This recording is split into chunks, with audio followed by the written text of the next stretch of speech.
CIA 고위 정보관 출신 글렌 콘콘 교수는 CIA 내 고위 지도자 직책을 역임했으며 정보, 보안, 성인 교육 훈련, 고위직 리더십 분야에 다수 전문 교육 프로그램을 이수했습니다.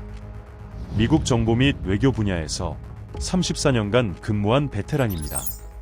콘 교수는 유라시아, 중동, 남아시아 등 해외에서 20년 이상 근무했습니다. 아메리칸 대학교에서 러시아어 문학 석사학위를, 호프스트라 대학교에서 러시아학 학사학위를 취득했으며 미 육군 러시아 연구소를 졸업했습니다. 경력 전반에 걸쳐 유라시아 중동 국가의 지부장 및 고위 지도자, 지리적 임무센터 작전 부부국장, 대테러센터 부서장 등 핵심 지도자 직책을 역임했습니다. CIA 국장상과 국가정보국장상 등 권위 있는 상을 수상하며 공로를 인정받았습니다.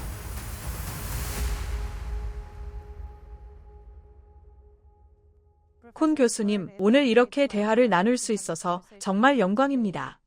교수님께서는 정보 분야에서 30년이 넘는 방대한 경험을 갖고 계십니다. 러시아 공작이라는 복잡한 주제로 들어가기 전에 먼저 교수님의 CIA 입문 과정에 대해 여쭤보고 싶습니다. 현장 공작원에서 지도부 직책까지 어떻게 성장하셨나요? 네, 초대해 주셔서 감사합니다. 이 자리에 함께하게 되어 기쁩니다. 한 가지 덧붙이자면 정보활동 외에도 외교적 업무가 상당히 많았습니다. 어떻게 시작했냐고 80년대에 뉴욕 소재대학에서 러시아어 문학을 전공했습니다. 가족과의 인연, 가족사, 그리고 러시아 문학에 대한 관심 때문에 러시아 역사, 당시에는 소련 역사에 매우 흥미를 느꼈습니다. 러시아를 정말 좋아했어요. 제가 가르치는 세계정치연구소 학생들에게도 얼마 전에 말했습니다만 젊은 시절 읽은 닥터 지바고가 저의 주요 동기 중 하나였다고. 어쨌든 러시아어를 공부했습니다. 대학을 졸업한 후 처음에는 육군 정보부대에서 일했습니다. 냉전이 막바지에 접어들 무렵이었지만 아직 냉전 중이었습니다. 몇 년 근무한 후 국무부로 옮겼고 국무부에서 몇 년을 보낸 다음 CIA에 합류했습니다. 이런 식으로 여러 정보 직책을 거치며 경력을 쌓았습니다. 우리가 정보 커뮤니티라고 부르는 세계를 조금씩 경험할 수 있었고 2001, 2002년까지는 주로 러시아와 구소련 지역을 담당했습니다. 그리고 11분의 9 이후 많은 미국인들처럼 저도 대테러 업무에 깊이 관여하게 되었고 중동, 유라시아, 남아시아에서 일할 기회를 얻었습니다. 경력 대부분을 해외에서 보냈고 워싱턴 본부에서도 몇 차례 근무했습니다.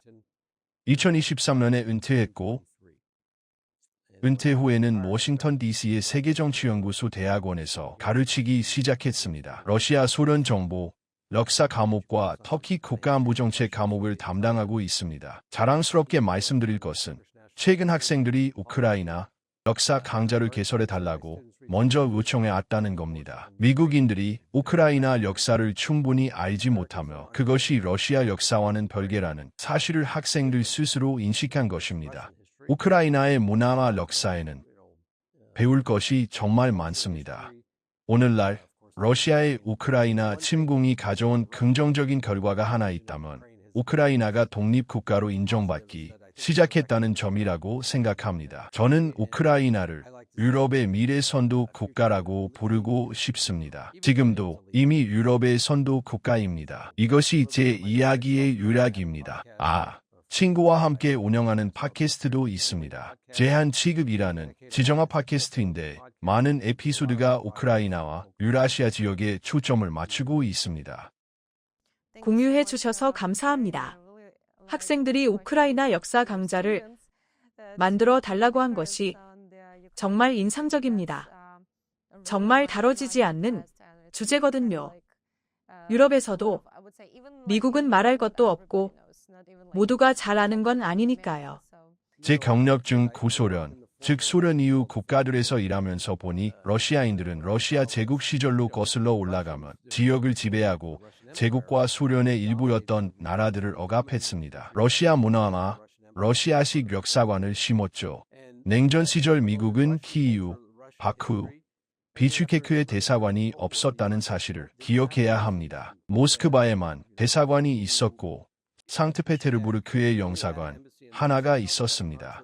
소련 시절에도 러시아인들은 모든 것을 모스크바의 시각으로 해석하게 만들었습니다. 따라서 소련 붕괴 이후 지금 우리는 각 나라에 대한 이해와 연구를 촉진하는데 너무 느렸습니다. 미국인들이 우즈베크어와 러시아어의 차이가 뭔가요? 라고 물어보기도 합니다. 완전히 다른 어족인데도 배워야 할 것이 정말 많습니다. 우크라이나의 경우는 특히 중요한데 크렘린이 지난 20에서 25년간 역사를 왜곡하는데 매우 적극적으로 나서왔고 많은 허위 정보가 바로 그 역사 왜곡에 기반하고 있기 때문입니다. 맞습니다. 이미 러시아 허위 정보와 공작 이야기로 들어온 것 같습니다. 세계정치연구소에서 러시아 정보기관의 방법론에 관한 강좌를 가르치신다고 하셨는데 현대 러시아 허위 정보는 소련 KGB의 적극적 조치, 교리에서 비롯됐다는 것은 잘 알려진 사실입니다. 또한 교수님 저술에서 러시아 대외정보국 SVR 과 군 정보총국이 GRU 이른바 공작 조합을 적극 활용하여 서방에서 조작된 서사를 정당화한다고 지적하셨습니다. 전직 정보관으로서 오늘날 러시아의 허위 정보 및 심리전의 특징적인 서명을 어떻게 설명하시겠습니까? 소련 시기 이전, 제정시대로까지 거슬러 올라가야 합니다. 차르 시대의 오후라나는 비밀경찰, 허위정보와 공작 조합에 매우 능했습니다. 이것은 강좌에서 가르치는 내용 중 하나인데 1917년 볼세비키의 권력 장악과 체카 창설부 다 훨씬 이전으로 거슬러 올라갑니다. 가장 중요한 사례, 이데아라는 표현이 맞듣지 않습니다만 논의가 필요하고 오늘날 미국과 유럽에서 반유대주의가 다시 부상하는 시점에 매우 시적절합니다는 오후라나가 만들어낸 쉬운 장로 의정서입니다. 이 조작된 문서, 즉 유대인이 세계를 지배하려는 음모를 꾸민다는 허위 문서를 만들어 유포한 목적 중 하나는 실패한 농업 경제 정책으로 인한 황제에 대한 압박을 덜고 제국의 문제에 대한 희생양을 만들기 위해서였습니다. 이런 일은 역사 내내 반복되었습니다. 5에서 10년 전까지도 다른 나라 사람들이 제게 이 문서 보셨어요? 쉬운 장로 의정서요? 라고 물어봤습니다. 그때마다 저는 그건 제정시대 허위정보 공작입니다. 완전히 조작된 문서예요. 라고 말했습니다. 그럼에도 계속 유포되어 오늘날에도 믿고 인용하는 사람들이 있습니다. 체카 창설 이후 펠릭스 제르진스키와 체카 EU GPU, OGPU 지도부는 오후라나의 노하우를 상당 부분 이어받아 활용했습니다. 강좌에서 다루는 것이 공작 조합입니다. 대규모 공세적 방첩 작전입니다. 한때 미국에서 많이 가르쳤지만 지금은 잘 알려지지 않은 사례가 있습니다. 바로 트레스트 작전입니다. 소련 정보기관이 파리에 있는 백위군 운동가 일부 동맹국 정보기관 양쪽을 대상으로 대규모 허위정보 작전을 펼쳤습니다. 정보를 흘리고 이중 스파이를 포섭하거나 미끼 요원을 네트워크에 심어 모스크바가 원하는 주제를 매우 효과적으로 증폭시켰습니다. 약 7년간 작전을 운영한 후 이를 끝내고 폭로하기로 결정했습니다. OGPU가 백위군 운동과 그 동맹 세력을 얼마나 교묘하게 조종했는지를 세상에 드러낸 것입니다. 매우 효과적인 작전이었습니다. 성공 이유 중 하나는 백위군 측의 정보 검증이 매우 취약했고 비판적 사고가 부재했기 때문입니다. 소련은 허위 정보 작전과 공세적 방첩 작전을 결합하는 데 탁월했습니다. 그런 작전들이 어떻게 서방 미디어 환경을 그토록 효과적으로 이용할 수 있었나요? 거울 비난이나 영향력 공작원 같은 기법을 써서 민주주의 사회에 자신들의 서사를 주입하고 증폭시키는 방식은요. 소련 시대에 예를 들 수 있습니다. KGB 제1총국의 적극적 주치 수행을 전담하는 A국이 창설된 후 그들은 오페라치아 인펙치아, 즉 감염 작전이라는 유명한 프로젝트를 고안했습니다. 미국 CIA 국방부가 에이즈 팬데믹을 의도적으로 만들어 전 세계에 퍼뜨렸다는 것이었습니다. 어떻게 했냐고? 그들은 80년대 에이즈 유행의 깊은 우려를 나타내는 미국 내 집단들이 있다는 사실을 파악했습니다. KGB는 그 정보를 가져와 부풀리고 왜곡했습니다. 조작된 요소를 추가해 미국 정보를 공격하고 국내외에서 신뢰를 실추시키는 무기로 만들었습니다. 간단히 말씀드리면 인도에 있는 그들의 공작원 기자를 통해 인도 신문에 기사를 실었습니다. 여기서 중요한 점은 소련 정보기관과 오늘날의 러시아 정보기관이 러시아 연방의 공식 공개 정보기관들과 긴밀히 협조하며 움직인다는 것입니다. RT, 스푸트니크, 크렘린 대변인, 러시아 외무부 마리아 자하로바 이들 모두 통합된 정보 작전 안에서 함께 움직입니다. 그리고 그들은 인도 신문의 그 기사를 활용했습니다. 타스 통신이 이를 받아 리테라투르나야 가제타에 관련 기사를 실었습니다. 그러자 서방 미디어가 이 이야기를 받아 퍼뜨리기 시작했습니다. 결국 미국 주요 방송 중 하나, 아마 ABC였던 것 같은데 채널을 잘못 말하기 싫어서요에서 이 이야기를 전국 방송으로 내보내는 것이 정점이었습니다.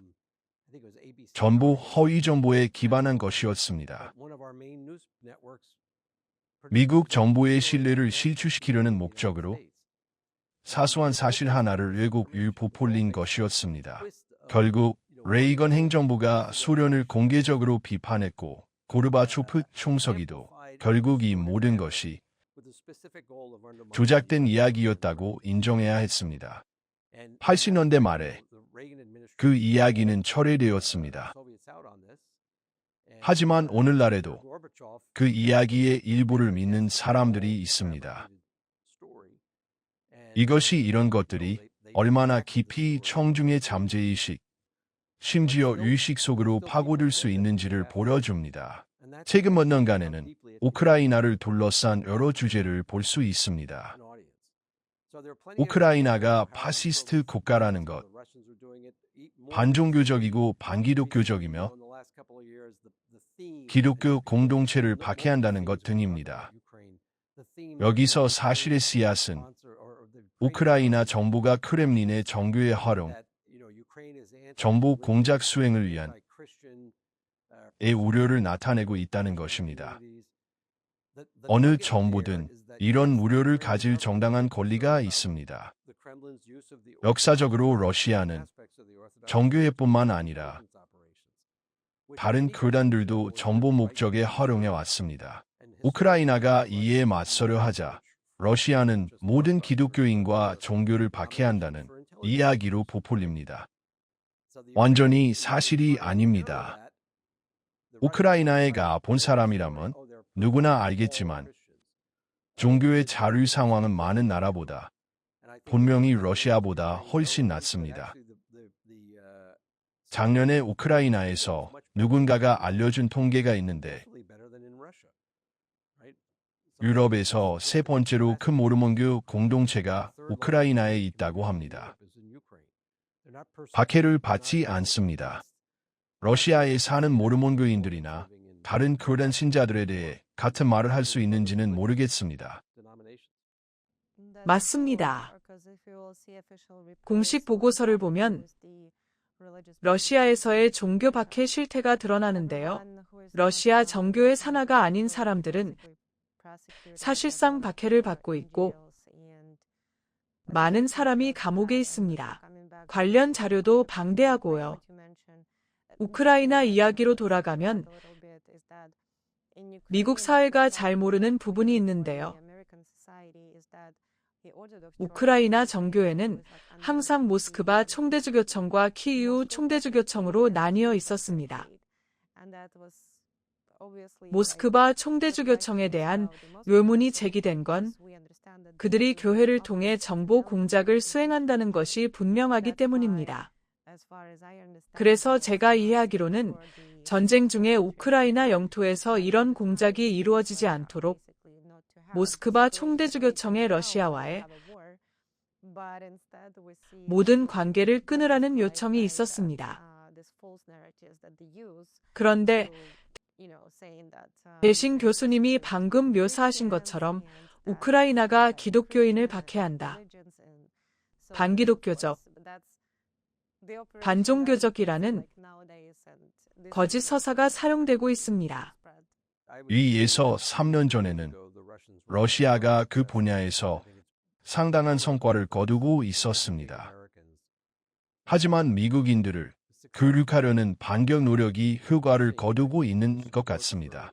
예를 들어 공화당 유권자들 사이에서 우크라이나 지지가 실제로 높아지고 있으니까요. 그 원동력이 반드시 우크라이나 정부인지는 모르겠습니다. 상황을 이해하는 많은 미국인들이 백슬래시사인 소통하려 노력한 결과라고 생각합니다.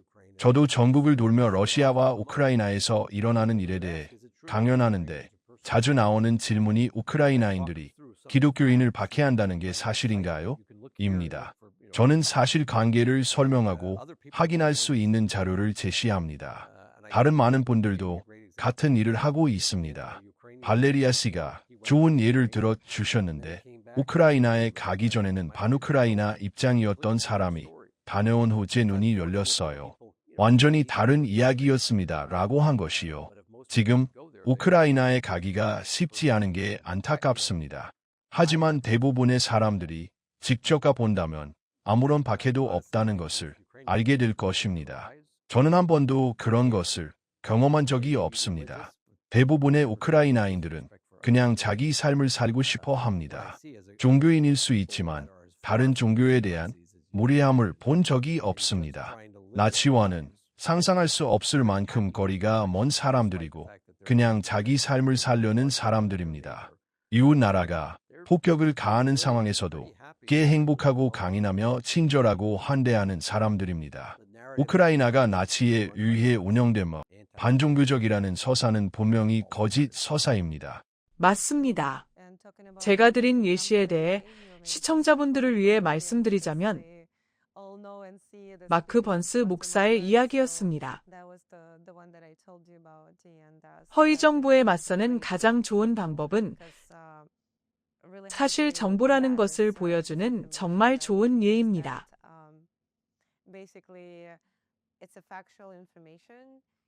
현지에서 직접 볼 수 있다면 더욱 좋겠죠. 서방 미디어와 관련해서 이런 방법과 공작에 대한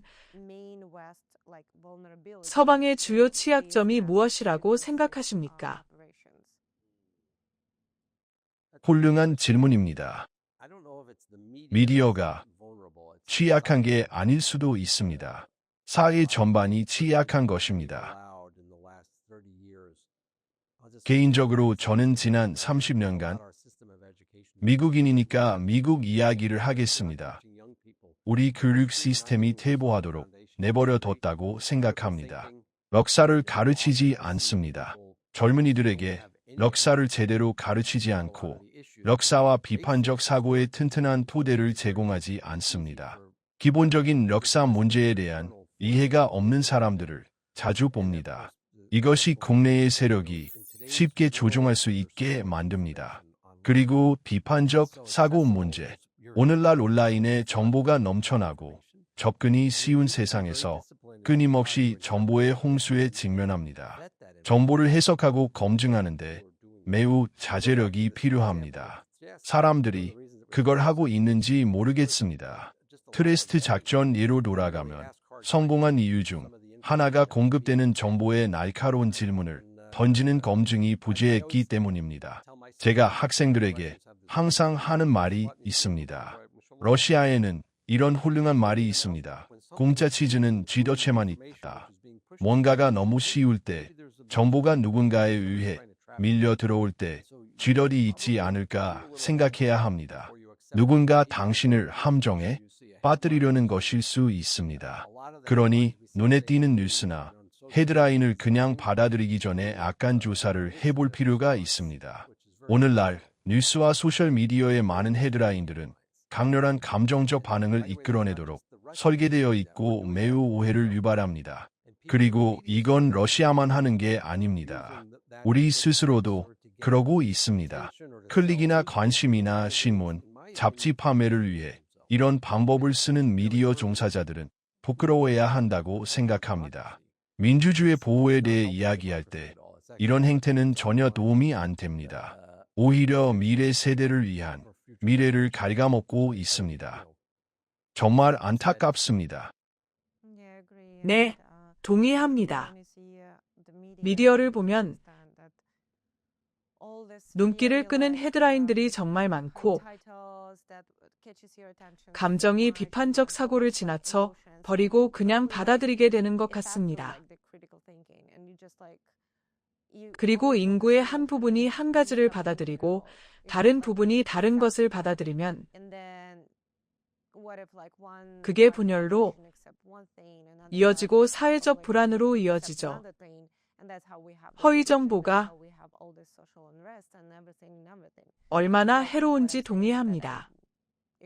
미국에서도 매일 사람들을 분열시키는 것을 우리 눈으로 보고 있습니다.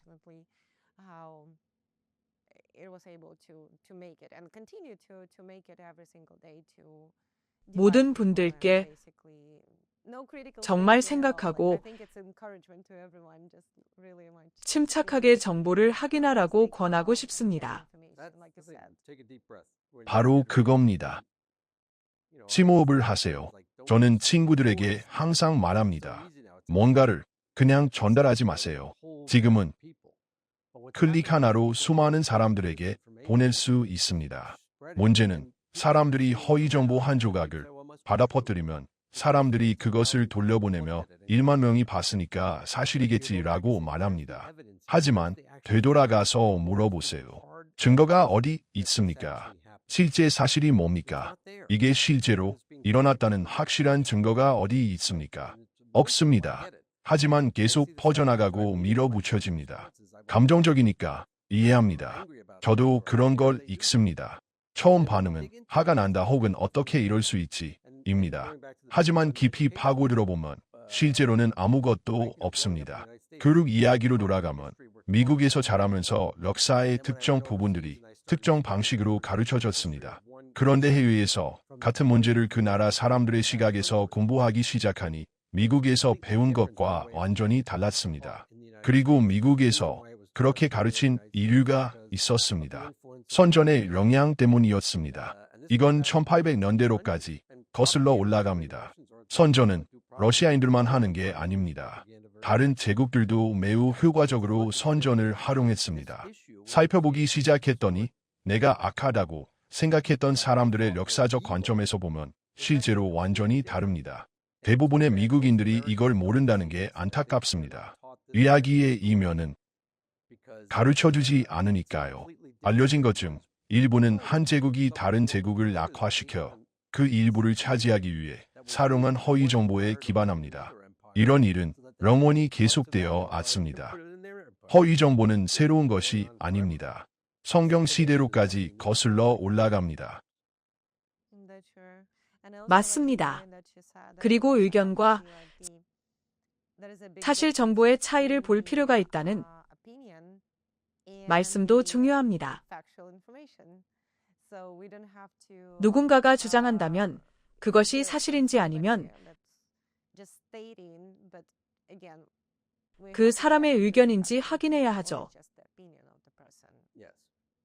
네, 모든 사람은 의견과 평가를 가질 권리가 있지만 사실을 찾으세요. 조사를 좀 해보세요. 미국 미디어에는 많은 것들이 있지만 제가 미디어에 대한 불만 중 하나가 평가와 의견이 너무 많고 실제 취재 보도가 너무 적다는 것입니다. 객관적인 사실 보도 말이죠. AI가 이 부분에서 도움이 될 수 있다고 생각합니다. 저희 팟캐스트에서 AI 기반 일일 정보 보고서를 만드는데 평가는 전혀 없고 사실만 있습니다. 어느 나라 뉴스, 어느 지역 뉴스, 파트너와 팟캐스트를 기획하면서 분석을 넣을지 논의했는데 분석은 이미 충분하다고 결론냈습니다. 사람들이 사실만 보고 스스로 결론을 내리도록 해서 비판적 사고를 키우자고요. 훌륭합니다. 지금 우리 사회에서 가장 부족한 것이 바로 그것입니다. 이제 러시아 허위 정보의 덜 알려진 잠재적 위험 영역 중 하나인 시민기관 이용 문제를 다루고 싶습니다. 미국 국제종교자유위원회의 공식 보고서에서는 러시아가 알렉산드르 드보르킨이 이끄는 러시아 종교 종파 연구센터 연합 레이서즈과 같은 구조와 연관된 이른바 반컬트 네트워크 그리고 유럽 조직인 패크리를 활용하여 국내외에서 비선호 집단을 낙인 찍고 있다고 지적했습니다. 또한 저희 분석센터의 공개 정보 조사 결과 사입이나 종파로부터 사회를 보호한다는 명목 하에 특정 반컬트 네트워크들이 우크라이나를 악마화하는 크렘린 서사를 적극적으로 홍보하고 탈사탄화, 수사로 러시아의 우크라이나 침공을 합리화하려 한다는 것이 확인되었습니다. 전문가의 시각에서 이러한 유사종교합,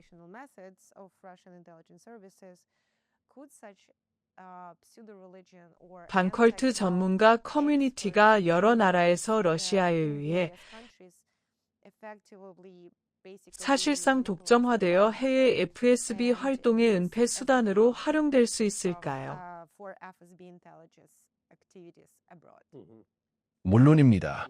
우선 반컬트라는 말을 들으면 이게 어떻게 나쁠 수 있지? 사이비는 나쁜 것이고 반컬트는 좋은 것 아닌가? 라고 생각합니다. 매우 영리한 언어 사용입니다. 역사적으로 소련은 이장 단체 활용에 매우 능했습니다. 냉전 시절에도 그랬습니다. 반핵 운동, 세계평화연맹이나 국제평화노동자 운동을 보면 평화는 좋은 것이죠. 그런데 자금이 어디서 나오고 지시가 어디서 오는지 파고들면 거기에는 의도가 있었습니다. 그 조직들에 참여한 사람들 자체는 나쁜 사람들이 아니었습니다.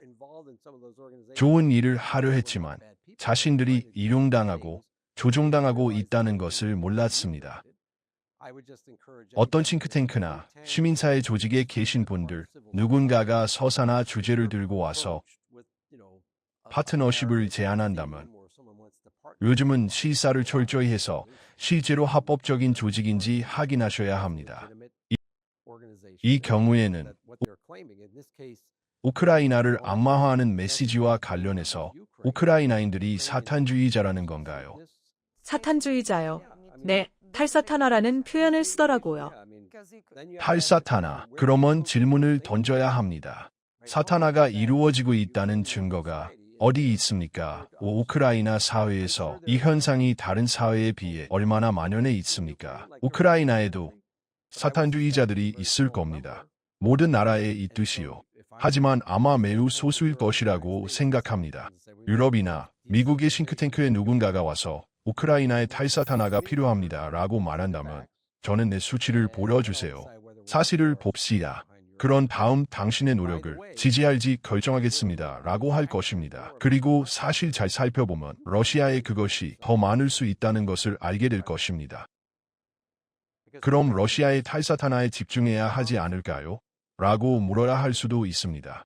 아파트를 폭격하고 학교를 폭격하고 다른 나라를 침공하면서 그 나라가 존재하지 않는다고 공공연히 말하는 게 누구입니까?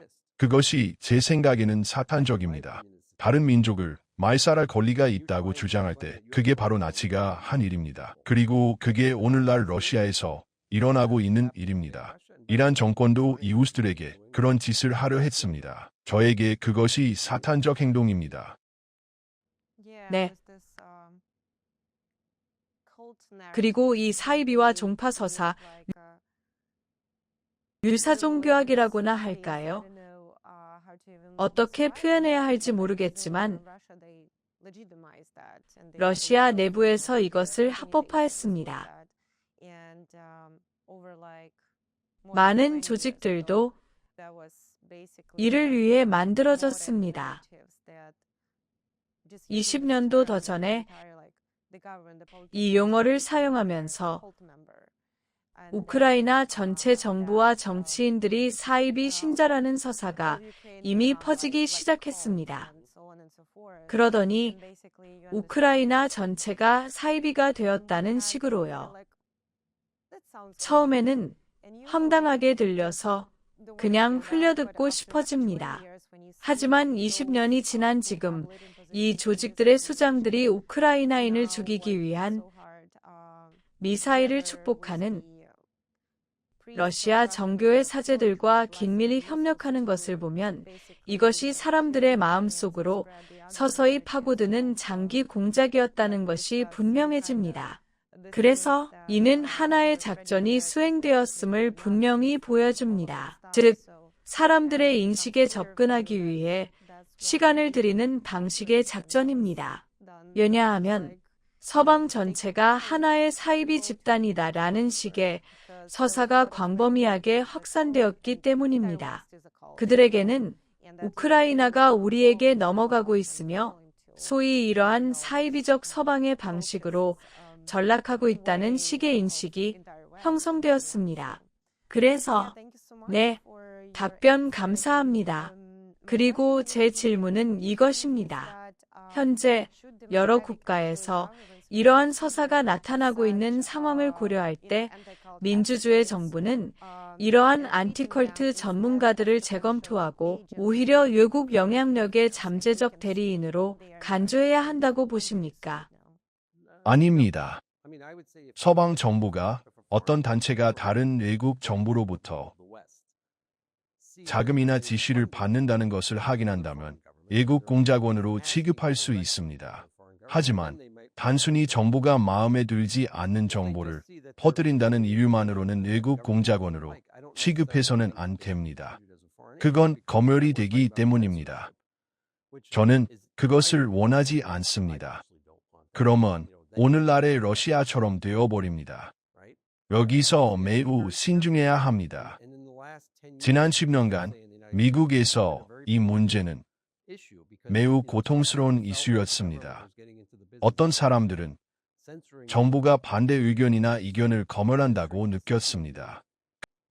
그건 건강하지 않습니다. 불신과 양극화만 더 심해집니다. 정보 공간에서 이야기했듯이 어떤 단체가 모스크바, 테헤란, 베이징 등 어느 나라로부터 자금을 받는다는 확실한 증거가 있다면 외국 공작원으로 신고해야 한다고 말할 수 있습니다. 오늘날 러시아에서는 푸틴 정권에 반대하는 말만 해도 외국 공작원으로 낙인 찍힙니다. 그건 과잉이고 위험합니다. 하지만 크렘린의 서사를 퍼뜨리기 위해 크렘린에서 돈을 받는다면 그건 외국 공작원이라고 볼 수 있습니다. 네, 동의합니다. 표현의 자유를 보호하고 검열의 위험성을 이해하면서도 러시아의 공작과 허위정보 공격을 이해해야 하는 것이 현실입니다. 어떻게 허위정보에 맞서면서 동시에 러시아처럼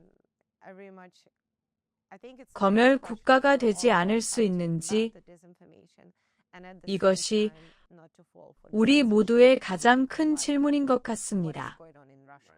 이 문제를 논할 때 항상 받는 질문이 어떻게 관리하나요? 입니다. 80년대 말 레이건 행정부는 미국 정부 내에 크렘린이 퍼뜨리는 주제들을 파악하고 그 주제들에 반박하는 사실을 내놓는 매우 강력한 시스템을 구축했습니다. 일종의 허위 정보 체계였습니다. 매우 효과적이었고 많은 전문성이 축적되었습니다. 안타깝게도 소련 붕괴 후 미국 정부는 그 전문성을 버렸고 결코 되살리지 못했습니다. 우크라이나만 이야기한다면 크렘린이 우크라이나를 불안정하기 위해 퍼뜨리는 주제들의 목록을 만들어 두는 것이 좋을 것 같습니다. 1991년 우크라이나 독립 이후부터 계속된 일입니다. 어떤 주제들이 있을까요? 첫 번째, 우크라이나인들은 모두 나치이고 파시스트다. 2차 대전, 당시 일부 우크라이나인들이 독일 편에 가담한 것은 사실입니다. 왜냐고 그들은 독일의 스탈린과 소련 권력에 대한 대안으로 보았기 때문입니다. 소련 권력 자체가 얼마든지 파시스트적이었습니다. 끔찍한 형태의 정권, 독재, 억압이었습니다. 그러니 역사적으로 일부 사실에 기반한 부분이 있습니다. 폴리체이라는 단어가 있었고 우크라이나 역사의 일부 인물들이 파시스트로 낙인 찍힙니다. 하지만 어쩌면 그들은 파시스트가 아니었을 수도 있습니다. 어쩌면 그들은 자국의 자유를 위해 싸웠을 수도 있습니다. 하지만 러시아는 그것을 왜곡합니다. 그래서 파시즘이 하나의 주제입니다. 다른 주제들로는 반종교, 반기독교가 있습니다. 이것은 특히 미국에서 정치적 영향력이 강한 기독교 커뮤니티의 심장을 겨냥한 것입니다. 우크라이나가 무기 밀수의 온상이며 유럽의 위협, 마약 밀수와 테러가 우크라이나를 통해 이루어지고 우크라이나 정부가 테러리스트를 보호한다는 주제도 있습니다. 모두 크게 가장된 것입니다. 자주 보이는 주제 중 하나는 미국이나 NATO가 우크라이나에 제공한 무기가 멕시코에 있으면서 마약 카르텔이 사용한다는 것입니다. 부패한 우크라이나인들이 팔아넘긴다는 것이죠. 또는 젤렌스키 대통령이 요트에서 코카인을 흡입하고 실제로는 키우에 없다는 주장도 있습니다. 이런 주제들이 끊임없이 내던져집니다. 감정적이라 사람들이 반응합니다. 여전히 미국인들이 우크라이나인들이 우리가 주는 무기를 다 파냐고 묻습니다. 팔지 않습니다. 전장에서 일부 무기 통제를 이룰 수 있고 이는 어떤 전쟁에서도 일어나는 일입니다. 잘못된 곳으로 일부 무기가 흘러들어갔을 수도 있습니다. 그것이 정책으로서 우크라이나가 무기를 판다거나 대규모 부패가 있다는 의미는 아닙니다. 우크라이나에 부패 문제가 있습니까? 물론입니다. 하지만 우크라이나 부패와 러시아 부패를 비교하면 비교가 안 됩니다. 러시아의 경우는 규모 자체가 이해를 초월합니다. 그리고 두 번째로 우크라이나에는 시민사회가 이에 어느 정도 맞설 수 있고 우리는 지난 여름 그것을 보았습니다. 부패 방지 기관의 기능을 막으려는 시도에 맞서 사람들이 거리로 나왔을 때요. 그 후 일부 고위 우크라이나 관리들이 부패 기획에 연루되어 직을 잃었습니다. 그것은 결과가 있다는 의미입니다. 미국도 마찬가지입니다. 부패가 있습니까? 네. 하지만 부패 기획에 연루되면 심각한 결과가 따른다는 것을 사람들은 일반적으로 압니다. 일부 나라에서는 결과가 없습니다. 부패가 장려되기도 합니다. 우크라이나에서는 그런 모습을 보지 못합니다. 부패 문제가 있습니까? 물론입니다. 모든 사람이 부패했습니까? 아닙니다. 사회 전체가 부패했습니까? 아닙니다. 부패 때문에 우크라이나인들을 상대해서는 안 되고 지원해서는 안 된다는 뜻입니까? 제 생각에는 반대입니다. 우크라이나를 도와 앞으로 나아가게 해야 합니다. 그리고 이것이 모든 미국 기업에 전하는 제 메시지입니다. 부패의 위험에 대처하는 최선의 방법은 미국 기업이 우크라이나에 참여하고 우크라이나인들과 나란히 투자하는 것입니다. 우크라이나인들을 공격하고 그러면서 러시아, 상상할 수 있는 가장 부패한 나라, 동맹하는 것이 아니라요. 죄송하지만 사실입니다. 정보전에 대해서 이야기하면 러시아의 우크라이나 전면, 침공 초기 단계에서 우크라이나는 국제 전략 커뮤니케이션 전투에서 결정적 우위를 달성했습니다. 하지만 분석가들은 이제 러시아가 정보 공간을 허위 정보로 체계적으로 포화시키면서 국제 청중의 피로감을 조성하는 정보 소모전으로 전략을 바꿨다고 지적합니다. 방금 이야기한 것들이죠. 이 러시아 공작에 대항하는 방대한 경험을 바탕으로 이 전쟁의 정보 차원에서 현재 세력 균형을 어떻게 평가하십니까? 그리고 우크라이나와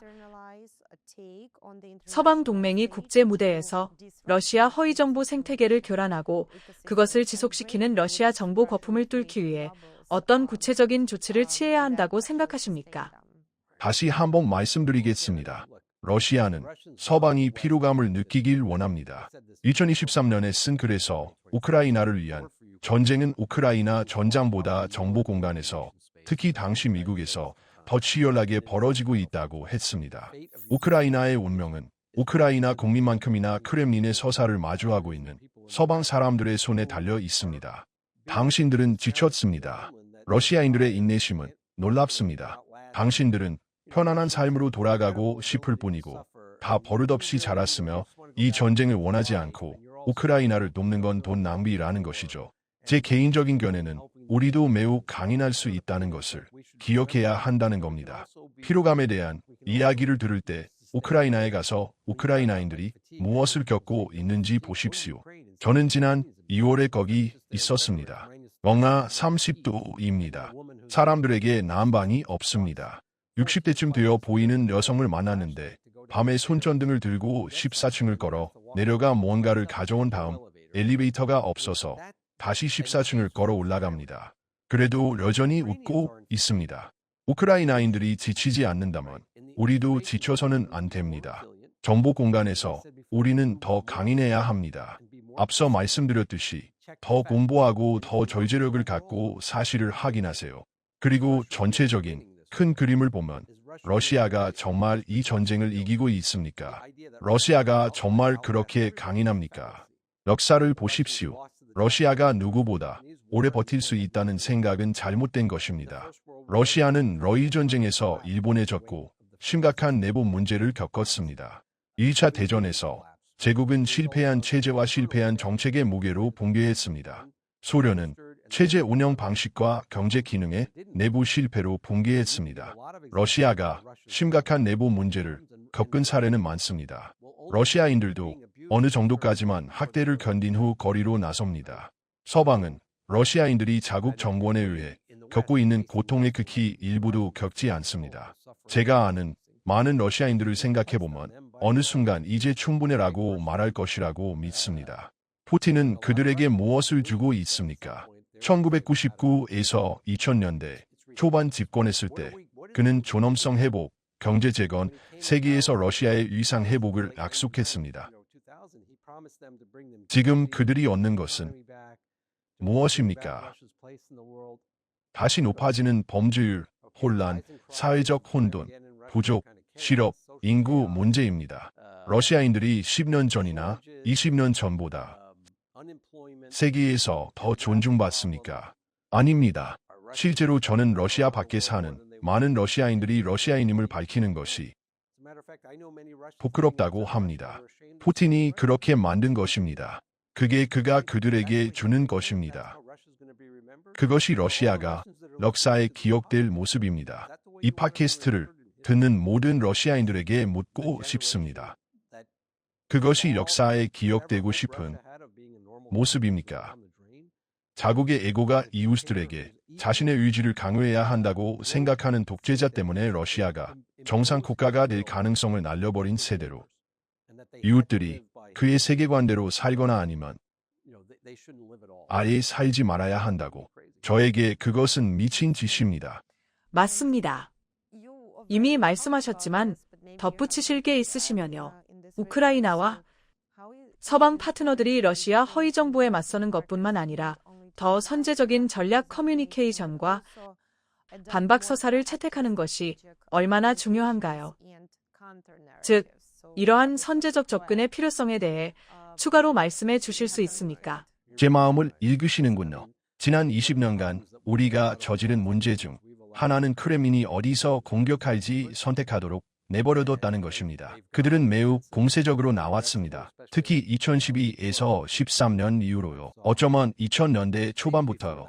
우리는 계속 수비만 했습니다. 로널드 레이건이 대통령이 됐을 때 한 일 중 하나가 정보 공간을 포함해 공세를 취한 것입니다. 그는 사람들과 소통하는데 매우 뛰어났습니다. 메시지는 우리는 소련 국민의 적이 아닙니다. 나는 당신의 적이 아닙니다. 미국 국민은 당신의 적이 아닙니다. 당신의 적은 당신 자신의 공산당입니다. 우리는 좋은 관계를 원합니다. 문제를 만드는 것은 우리가 아닙니다. 그렇습니다. 저는 항상 이 말을 합니다. 러시아인들은 멈추고 생각해야 합니다. 트럼프 대통령이 취임 후 지난 1년간 얼마나 많이 푸틴에게 전쟁을 끝낼 기회를 주었습니까? 많은 사람들이 비판하지만 러시아가 어느 정도 체면을 유지하며 물러날 수 있는 협상을 제안했습니다. 우크라이나인들은 이것이 마음에 들지 않고 이해합니다. 하지만 타협을 찾으려 했습니다. 그런데 푸틴 대통령은 계속 아니요라고 합니다. 그리고 러시아 국민은 그 결과로 고통받습니다. 저는 개인적으로 우리가 더 적극적으로 선제적 행동을 취해야 한다고 생각합니다. 우리는 그것을 전달해야 합니다. 사실을 전달해야 합니다. 러시아 국민에게 지적해야 합니다. 당신 주변에서 무슨 일이 일어나고 있습니까? 당신 나라에서 무슨 일이 일어나고 있습니까? 우크라이나에서 일어나는 일에서 당신이 얻는 것이 무엇입니까? 어떤 식으로 이득을 보고 있습니까? 방산복합체에 속한 소수 이외에 그 외에 누가 이득을 봅니까? 대다수 러시아인들이 이로부터 이익을 얻고 있습니까? 아닙니다. 러시아의 존엄성과 힘을 높이고 있습니까? 아닙니다. 동맹국들이 모두 무너지고 있습니다. 시리아, 베네수엘라를 보십시오. 지금 이란에서 무슨 일이 일어나는지. 예전에는 중립적이었던 많은 나라들이 러시아의 행동을 보고 뒤로 물러나고 있습니다. 어디에 도달합니까? 하지만 이 메시지가 충분히 전달되고 있는지 모르겠습니다. 러시아 내부의 정보를 전달하는 것이 불가능하다는 패배주의적 태도를 취하는 사람들이 있습니다. 저는 그것을 믿지 않습니다. 냉전 당시 KGB가 최절정기에 있을 때도 우리는 소련 내부의 정보를 전달할 수 있었습니다. 오늘날에도 할 수 있다고 생각합니다. 하지만 허위 정보로서는 안 됩니다. 러시아인들이 우리가 허위 정보를 퍼뜨린다고 생각하니까요. 아닙니다. 그들이 말하는 것을 사실로 반박해야 합니다. 훌륭한 계획입니다. 민간인을 죽이는 미사일을 공개적으로 축복하는 총대주교가 어떤 종류의 목자입니까? 제가 아는 많은 러시아인들이 그것이 옳다고 정말로 믿는다고 생각하지 않습니다. 많은 러시아인들이 우크라이나인들처럼 그냥 자기 삶을 살고 싶어 한다는 것을 압니다. 이 일에 끌려들어간 것입니다. 그들의 아들들이 대거 죽으러 보내지고 있습니다. 무엇을 위해서? 이것이 러시아 국민에게 전달되어야 할 메시지입니다. 그리고 서방이 생각해야 할 한 가지. 전쟁이 끝나면 러시아가 더 나은 방식으로 행동하기 시작한다면 어떻게 그 행동에 보상할 것입니까? 지난 10에서 15년간 항상 처벌만 있었습니다. 좋은 행동에 대한 보상이 무엇인지에 대한 이야기는 거의 없었습니다. 우크라이나에서 철군하고 조지아에서 철군하고 이웃들에게 더 잘 대하고 허위 정보 공작과 사이버 공격을 멈춘다면 그때 좋습니다. 그것은 좋은 신호입니다. 이제 어떻게 긍정적인 방식으로 관계를 맺고 러시아 국민이 이익을 얻도록 할까요? 라고 말하는 방법은 무엇입니까? 우크라이나인들이 이것을 듣고 화를 낼 것을 알고 이해합니다. 매우 감정적인 문제입니다. 하지만 저는 긍정적으로 행동하고 싶어하는 러시아인들이 긍정적으로 행동하도록 어떻게 격려할지 생각해야 한다고 봅니다. 모두가 자신들에게 반대한다는 느낌을 받지 않도록요. 그것이 로널드 레이건이 한 일이었습니다. 매우 효과적이었다고 생각합니다. 저는 80년대 모스크바에서 공부했습니다. 냉전의 절정이었습니다. 그런데도 제가 만나는 모든 소련인들이 로널드 레이건을 좋아했습니다. 이유가 있었습니다. 네, 로널드 레이건은 전 세계에서 심지어 소련 국민들에게도 존경받은 사람입니다. 그는 정말 훌륭한 일을 했습니다. 두고 봐야겠지만 최대한 빨리 이 피비린내 나는 전쟁과 모든 공작들을 멈출 수 있으면 좋겠습니다. 러시아의 우크라이나 전쟁 현 단계를 넘어 바라보면 동유럽과 유라시아의 안보 과제를 다년간 연구하셨는데 전후 우크라이나에서의 민주적 회복력과 안보의 구조를 어떻게 그리십니까? 01797 현실적이어야 한다고 생각합니다. 모든 안정적인 민주주의는 경제 발전에 기반합니다. 따라서 우크라이나의 미래, 안정적인 우크라이나는 경제 발전과 우크라이나 국민의 번영을 의미해야 합니다.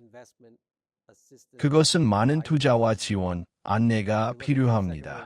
2차 대전 후 미국이 마샬 플랜과 다른 프로그램들을 통해 서유럽 재건에 큰 역할을 한 것을 보면 유사한 프로그램들이 필요할 것입니다.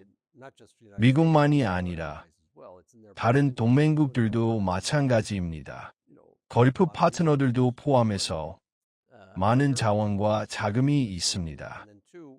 유럽 파트너들도 이것이 첫 번째입니다. 두 번째로 우크라이나만이 아니라는 것을 기억해야 합니다. 우크라이나 청중들에게 인기 없을 말임을 알지만 도움이 많이 필요한 나라들이 더 있습니다. 시리아는 끔찍한 내전과 독재 가문의 오랜 통치를 겪었습니다. 이란 정권이 끝나고 이란 국민이 나라를 되찾기를 바랍니다. 지금 거기서 많은 파괴가 일어나고 있습니다. 엄청난 투자와 재건이 필요할 것입니다. 베네수엘라, 그리고 물론 우크라이나 등 너무 많은 나라들이 있습니다. 어떻게 전략적으로 할지 생각해야 합니다.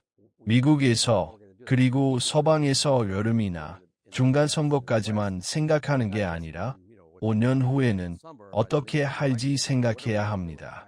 우리와 파트너들이 반드시 함께해야 합니다. 어떻게 번영을 가져올 것인지, 그리고 우리가 돕는 사람들에게 조건을 제시해야 합니다. 2차 대전 후에 그랬던 것처럼요. 독일 재건을 돕되 정보 형태에 대한 기대가 있었습니다. 일본 재건을 돕되 기대가 있었습니다. 과거와 같은 독재나 군국주의는 허용하지 않을 것이라고요. 우크라이나에 대해 말하면 미국인으로서 가장 자랑스러운 것 중 하나는 그 당시 다른 나라들이 자립하도록 도운 다음 나라를 넘겨줬다는 것입니다.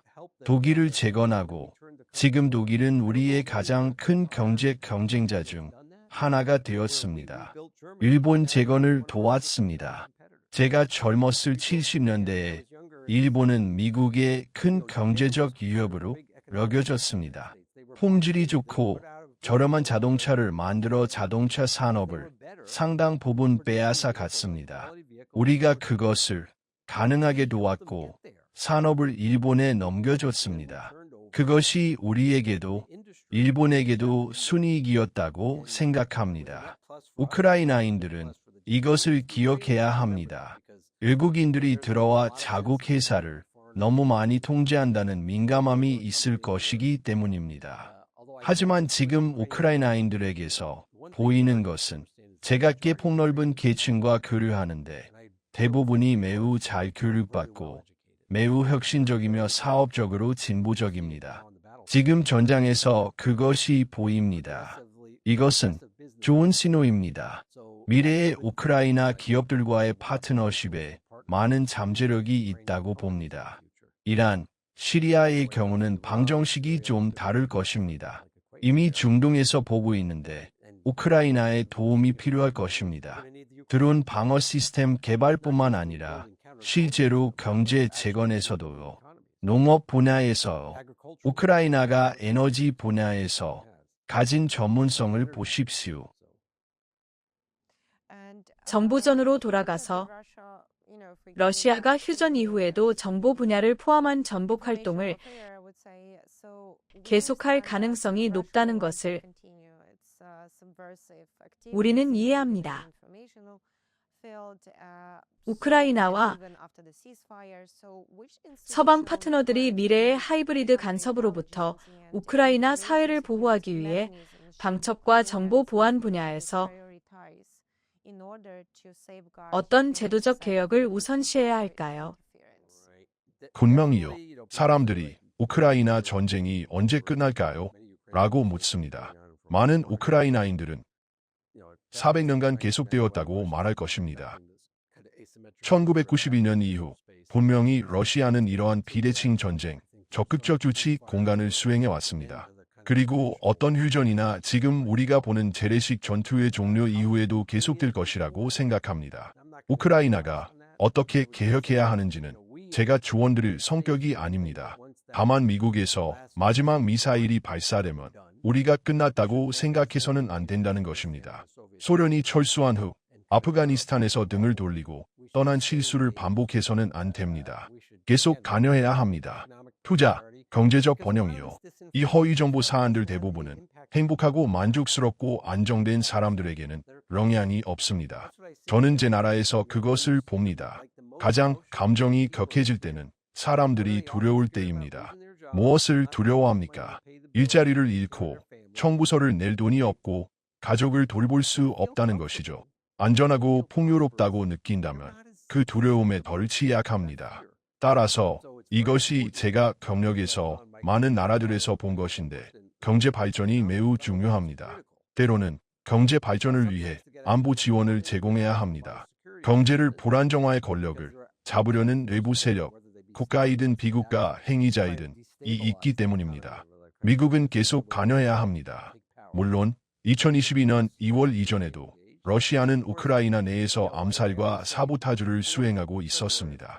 그때와 지금의 유일한 차이는 우크라이나인들이 그들도 같은 것을 할 수 있다는 것을 증명했고 매우 효과적으로 하고 있다는 것입니다. 러시아는 이것을 기억해야 합니다. 따라서 휴전이 되면 누군가를 암살하거나 사보타주, 사이버 공격, 폭탄 테러를 서두르지 않을 수도 있습니다. 우크라이나 정보기관이 그것에도 매우 능하다는 것을 보여줬으니까요. 러시아가 이에는 이, 눈에는 눈, 오코 지에 오코 원칙으로 사는 것을 알고 있습니다. 이제 결과가 있습니다. 2014에서 2015년에는 결과가 없었을지 몰라도 지금은 매우 심각한 결과가 있습니다. 아마 양측의 이익을 위한 억제력이 될 수도 있습니다. 하지 말자는 것이죠. 그리고 어쩌면 제가 러시아 친구들에게 항상 말했듯이 친구뿐만 아니라 의견이 다른 사람들에게도 우크라이나를 사업과 발전의 파트너로 보는 것을 시도해보는 것이 어떨까요? 양측 모두 이익이 될 것입니다. 우크라이나는 유럽 국가입니다. 나머지 유럽으로 가는 다리입니다. 우크라이나를 건너뛸 수는 없습니다. 그리고 다시는 점령하지 못할 것입니다. 우크라이나인들은 러시아가 우크라이나를 러시아의 연장으로 만들도록 허용하지 않을 것임을 증명했습니다. 소러시아, 말로루시아 같은 건 없습니다. 우크라이나이고 우크라이나 국민은 우크라이나인이 될 것입니다. 그것이 그들이 적이어야 한다는 의미는 아닙니다. 실제로 좋은 파트너가 될 수 있습니다. 맞습니다. 비슷한 질문을 드릴 때마다 경제와 번영으로 돌아오시는 것을 이미 두 번째 알아채고 있는데 저도 완전히 동의합니다. 경제적으로 강한 나라는 정복할 수도 침공할 수도 없다는 것을요. 국민이 만족하고 행복하다면 싸우기가 매우 어렵습니다. 아프가니스탄에서 일어난 일과의 비교와 미국이 휴전 이후에도 계속 관여해야 한다는 제안에 감사드립니다. 이 대화가 정보전에 대해 더 깊이 이해하는데 정말 도움이 됐습니다.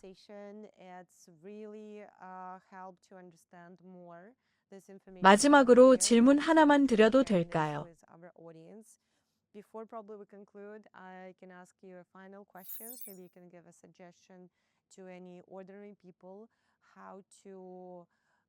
일반인들이 누군가의 정보 공작의 도구가 되지 않으려면 어떻게 해야 할까요?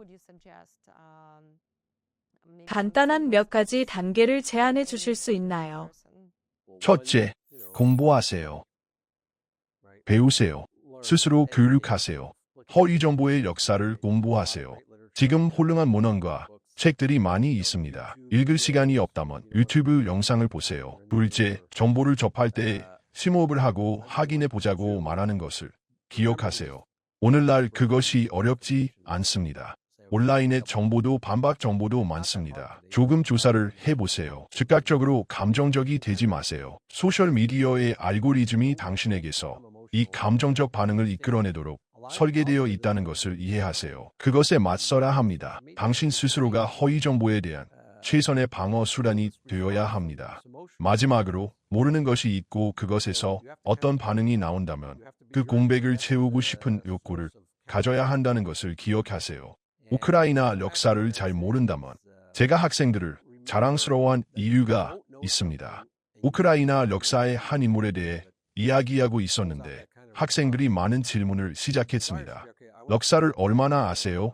라고 물었더니 별로요 라고 했습니다. 그런데 다음 수업에 와서 우크라이나 역사 강좌를 만들고 싶어요. 공백이 있고 채우고 싶어요 라고 했습니다. 그것이 올바른 반응입니다. 그렇게 할 수 있다면 오늘날 사회보다 훨씬 나은 상황이 될 것입니다. 지금은 공백이 많고 사람들에게 던져지는 정보가 많아 감정적 반응이 많아지고 그것이 사람들을 양극화시키고 분열시킵니다. 그리고 기억해야 할 것이 있습니다. 미국만 이야기하겠습니다. 스스로 물어보세요. 누가 우리의 분열을 원합니까? 누가 당신이 증오하기를 원합니까? 누가 민주당원이 공화당원을 증오하기를 원합니까? 누가 아프리카계 미국인이 백인을 증오하기를 원합니까? 누가 아시아계 미국인이 히스패닉계 미국인을 증오하기를 원합니까? 분열되면 분열하러 정복하라 방식이 다른 곳에서 어떻게 작동했는지 보셨습니다. 누가 그것을 원하지 않아야 합니까? 우리가 원하지 않아야 합니다. 그 말은 시간을 내고 자제력을 발휘하려 이것이 정말 일어났습니까? 이 공동체가, 이 목사가, 이 이맘이 정말 그 말을 했습니까? 라고 물어야 한다는 것입니다.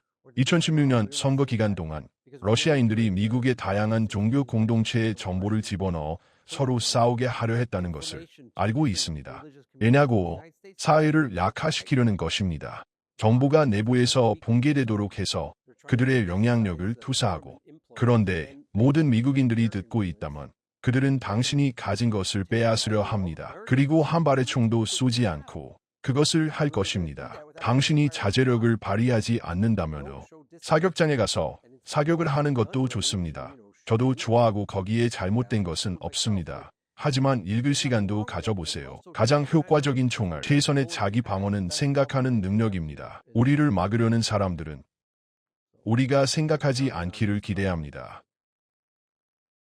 맞습니다. 전문 지식을 공유해 주셔서 정말 감사합니다. 훌륭한 마무리이고 모든 나라, 특히 미국에서 모든 분들에게 정말 좋은 조언입니다. 미국이 진정한 자유의 나라이고 전 세계가 번영하도록 실질적으로 도울 수 있는 나라라고 진심으로 믿습니다. 그래서 우리는 이 자유를 지켜야 하고 분열되지 않도록 해야 합니다. 그것이 누구에게 이익이 되는지 우리가 알고 있으니까요. 시간 내주셔서 다시 한번 감사드립니다. Дякую, супер дякую. Дякуємо вам.